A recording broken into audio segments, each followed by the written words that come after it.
کہ ابھی بھی کوئی ریلی نکلے گی، کوئی احتجاج ہوگا، کوئی ڈنکے کی چوٹ پہ باہر نکل کے ہم ایسے لوگوں کو منظر عام پہ لا کے کوئی سبق سکھائیں گے یا نہیں سکھائیں گے؟ علامہ صاحب، سب سے پہلے تو میں بڑا معذرت خواہ ہوں، اور یہ جملہ ریپیٹ کرنے کی میرے اندر جسارت نہیں ہے کہ کس لیول کی گستاخی ہوئی ہے۔ میرے علم میں ہے کہ آپ کل ہی حضرت امام علی رضا، آپ پہ ہمارا سلام ہو، آپ ان کے روضے سے ہو کر آئیں۔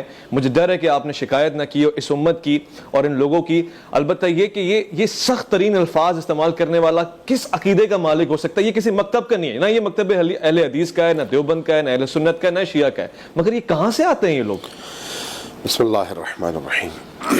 سب سے پہلے تو میں اپنے ان دونوں علماء کرام کی گفتگو کی تائید کروں گا، چونکہ اہل حدیث مکتب فکر میں بھی اور بریلوی مکتب فکر میں بھی، دیوبندیت میں بھی اور اہل تشیع میں تو ہے ہی یہی بات کہ یہ جو احترام کا رشتہ ہے اہل البیت علیہم السلام سے، یہ اظہر من الشمس ہے، اور ان تمام مکاتب فکر کا متفقہ عقیدہ ہے کہ ہماری شفاعت ہوگی تو وہ محمد و آل محمد کی حق کے ذریعے سے ہی ہوگی۔ بے شک۔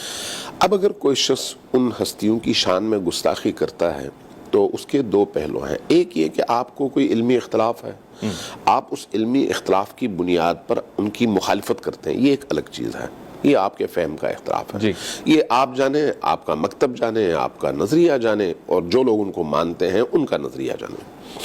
لیکن ایک دفعہ آپ ان پر سب و شتم کرتے ہیں، ان کو برا بھلا کہتے ہیں، یہ بھی برائی کا دوسرا مرحلہ ہے، اختلاف کا دوسرا مرحلہ ہے، لیکن برائی کی شکل میں۔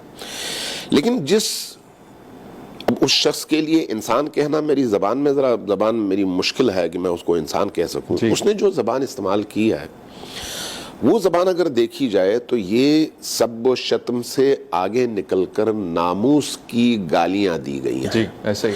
یہ جو ناموس کی گالی ہے، یہ یعنی خباثت اور حرام زدگی کی وہ انتہا ہے جس کے بعد پھر کسی پلیدی کا تصور نہیں ہو سکتا۔ صحیح بات۔ اس کا مطلب یہ ہے کہ اس کا پورا سراپا حرام سے ہی بنا ہے اور نجاستوں سے بنا ہے، اس کے علاوہ کوئی شخص ایسی جرأت نہیں کر سکتا۔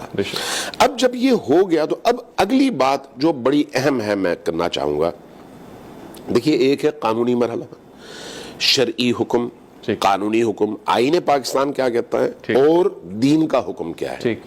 دوسرا ہے ہماری ذمہ داری کیا ہے۔ شریعت کے مطابق وہ حدیث اہل سنت کے ہاں بھی ہے، من سبنی فاقتلوہ، ہمارے ہاں بھی ہے۔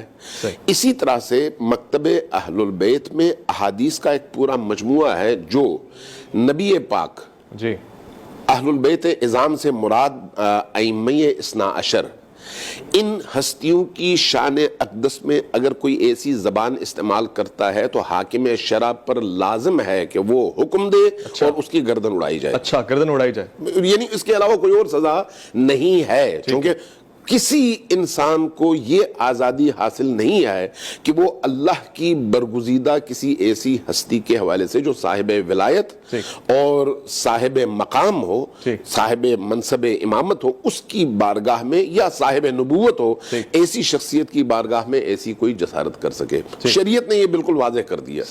اگر آپ کو یاد ہو، کچھ عرصے پہلے ایک گستاخ شخص نے ایسی گفتگو کی اور امام مہدی علیہ السلام کی شان اقدس میں ایسی ہرزہ سرائی کی، اور آخرکار وہ فی النار ہوا۔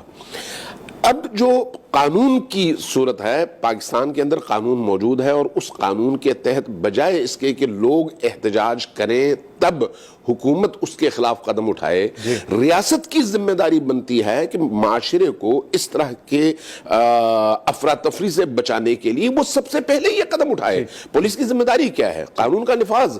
قانون کے نفاذ کے لیے کیا اگر رستے میں کسی شخص کو مار دیا جائے تو پولیس انتظار کرے گی کہ لواحقین احتجاج کریں تو تب جا کر ہم اس کے خلاف FIR کاٹے؟ لیکن ہو یہ رہا ہے، یہ المیہ ہے۔ اب دوسری بات جو بڑی اہم ہے، میں یہ بات عرض کرنا چاہوں گا، میں اس اہم بات سے پہلے ایک مختصر سے وقفہ لے لوں، لوٹ کر آؤں گا، یہی انتہائی اہم بات ہے، میں اسی بات کو یہیں سے جوڑنا چاہوں گا۔ مجھے یہ نظر آ رہا ہے